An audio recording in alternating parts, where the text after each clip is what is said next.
of Infinity Foundation, a not-for-profit organization in Princeton, New Jersey, which he founded in 1995 with his own funds. Mr. Malhotra is an Indian-American entrepreneur, philanthropist, and community leader who has devoted himself full-time with his own money and efforts for the last 10 years to clarify many misinterpretations about the Indic traditions in America and among the Indians ourselves. Rajiv has been working closely with Puja Swamiji for global peace and for promoting harmony and mutual respect. Now I will request Mr. Malhotra to address us. Mr. Malhotra.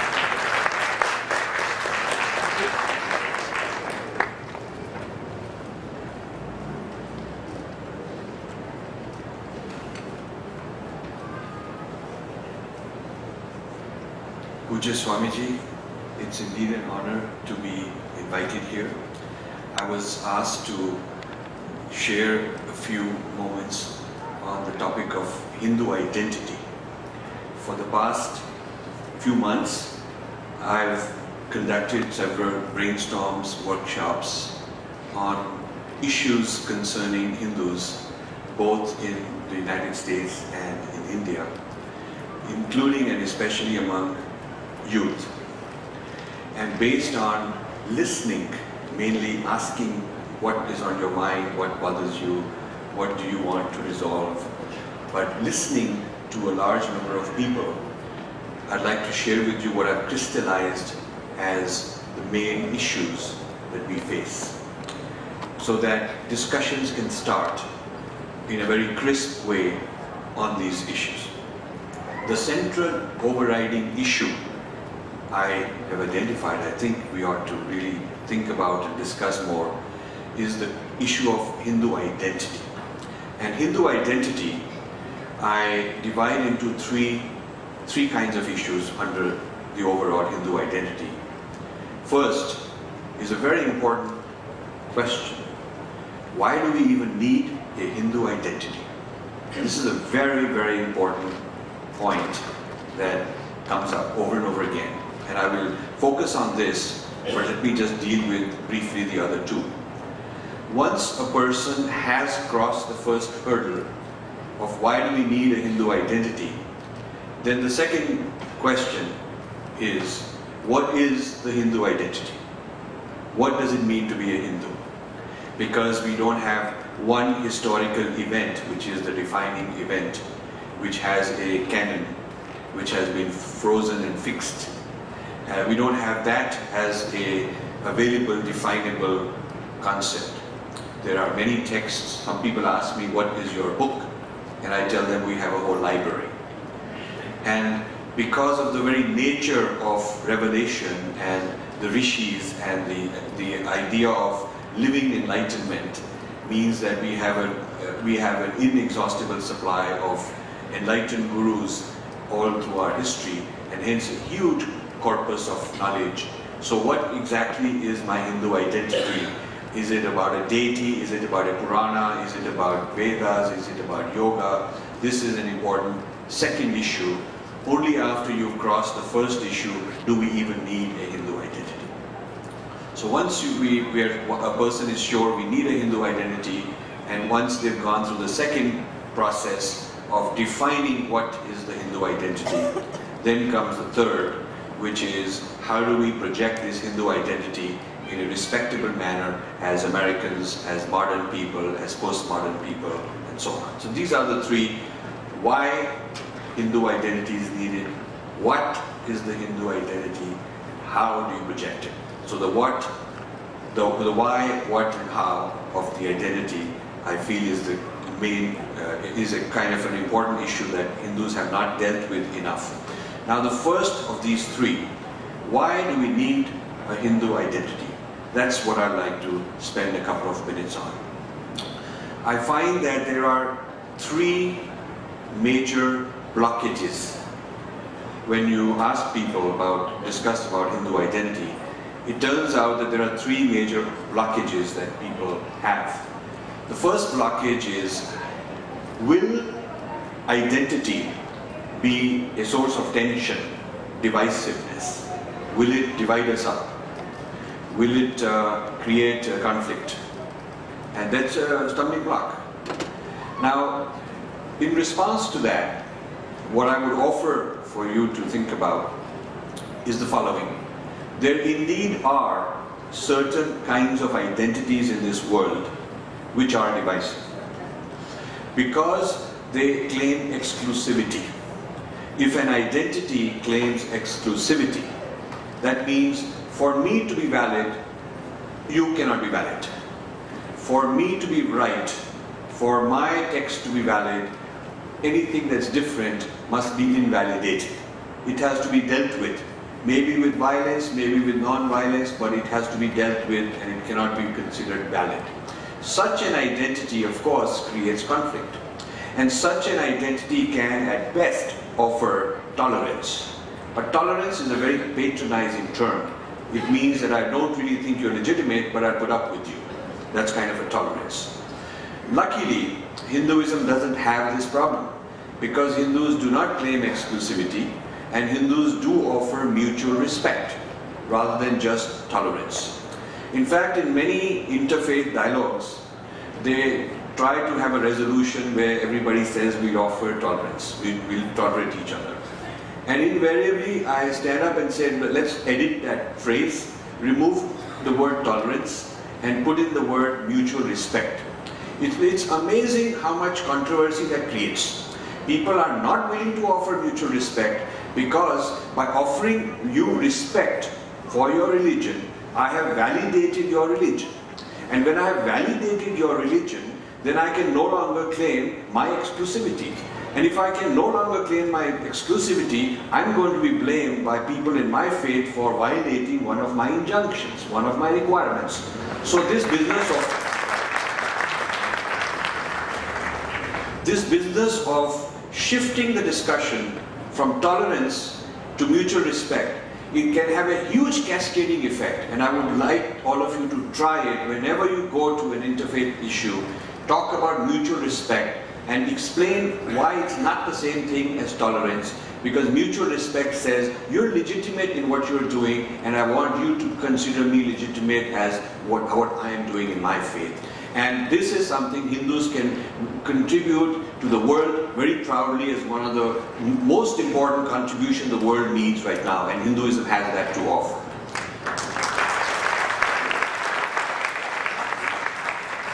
So the first hurdle to having a Hindu identity which says, well, maybe it will create tension, maybe it will create conflict, I think we can resolve. In fact, if more people claim an identity and which sets the example of positive mutual respect for each other, that would actually help reduce tensions. Because we would take a moral high ground and ask other religions to match us and do the same and offer mutual respect. And if everybody were to start doing that, it would actually reduce tensions. So claiming Hindu identity, which includes mutual respect, is not a problem.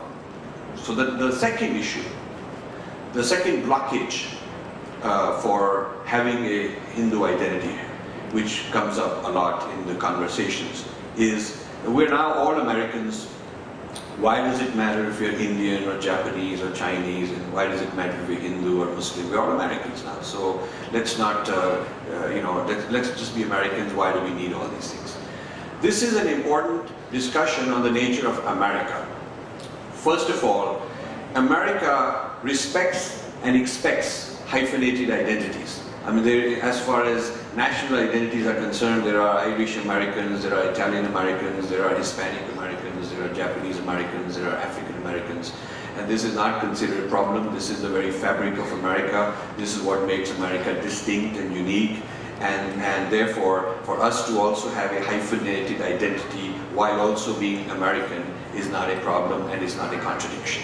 Secondly, as far as religious identities are concerned, again, America is very pluralistic, expects people to have a positive religious identity. It's perfectly okay for a person to say, I'm Jewish American, or I'm Buddhist or Muslim, or I'm Presbyterian, I'm Catholic, I'm Methodist, I'm whatever, Baptist.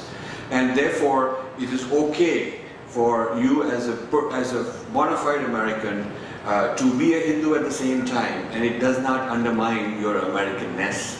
In fact, a lot of my work, which involves engaging to correct stereotypes and biases and things of that sort, a lot of times I come across very well-meaning offers from Americans, be it the local school or the media or anybody, saying, okay, we are very happy that finally a Hindu has come who wants to discuss what Hinduism means, because our problem is that we don't have enough Hindus who want to claim their identity and explain it to us. So it is not the problem from the American side that we cannot assert our identity. It is a problem from the Hindu side that we have chosen not to do so.